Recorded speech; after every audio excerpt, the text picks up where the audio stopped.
Bonjour à toutes et à tous. Merci de me suivre à travers mes différentes vidéos. Un grand merci à celles et à ceux qui s'abonnent à ma chaîne YouTube, c'est gratuit. Et merci aussi à tout le monde qui like mes vidéos. Je filme les écrits afin que les personnes sourdes ou malentendantes puissent être informées du contenu. Les langues se délient depuis un certain temps. Les plus grands docteurs et ou professeurs qui n'ont aucun intérêt que ce soit avec Big Pharma et les grands laboratoires disent qu'il est bien préférable d'attendre avant de recevoir ce vaccin car il est bien trop tôt et nous n'avons aucun recul. Bien sûr, ça tout le monde le sait, toutes les personnes qui s'informent le savent. Pourquoi le Conseil de l'ordre s'en prend à ses professeurs? Quel est l'intérêt d'attaquer ces grandes personnes de la médecine? Pourquoi nos pseudo-dirigeants prennent toutes ces décisions et nous imposent toutes ces règles absurdes comme le confinement ou le port du masque? Or que c'est contesté par nos grands professeurs qui, eux, ont fait des études. Au vu de tout ce qui se passe, et comme le disent si bien les grands du monde médical, nous sommes en pleine dictature sanitaire. N'en déplaise aux complotistes qui nous imposent tout ça.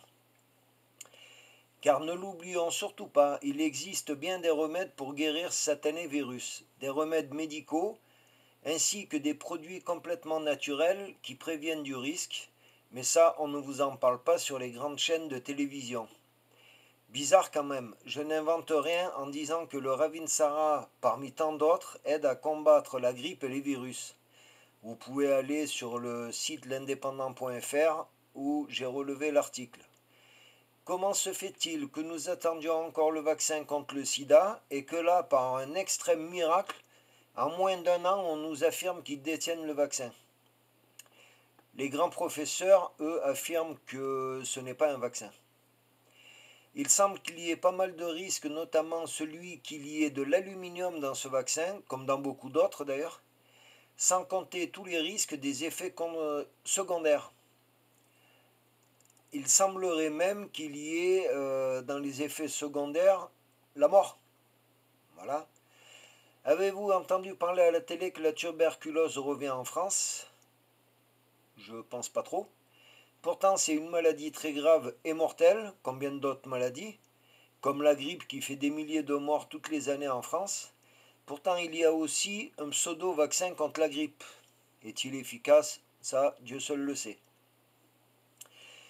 N'oublions surtout pas que le premier vaccin pour l'être humain, c'est notre défense immunitaire, et sans aucun effet secondaire ni mortel. Dieu merci. En prévention, il est bien de prendre 10 mg par jour de zinc, prendre de la vitamine D et consommer des fruits de saison. La source, c'est Henri Joyeux, un grand médecin aussi.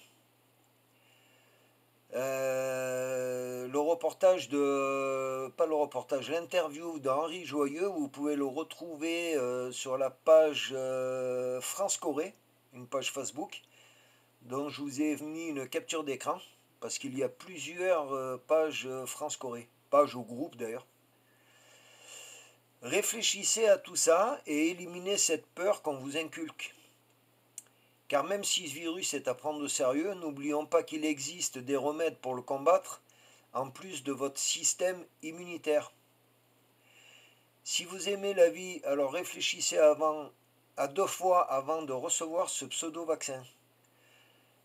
Alors, de dernière minute, je viens de trouver ça sur Internet, il semblerait que nous allions vers un 3e confinement vers le 7 janvier 2021.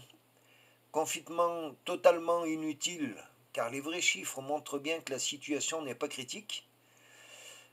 Il suffit de prendre les chiffres publiés par des personnes qui n'ont aucun intérêt financier, bien sûr.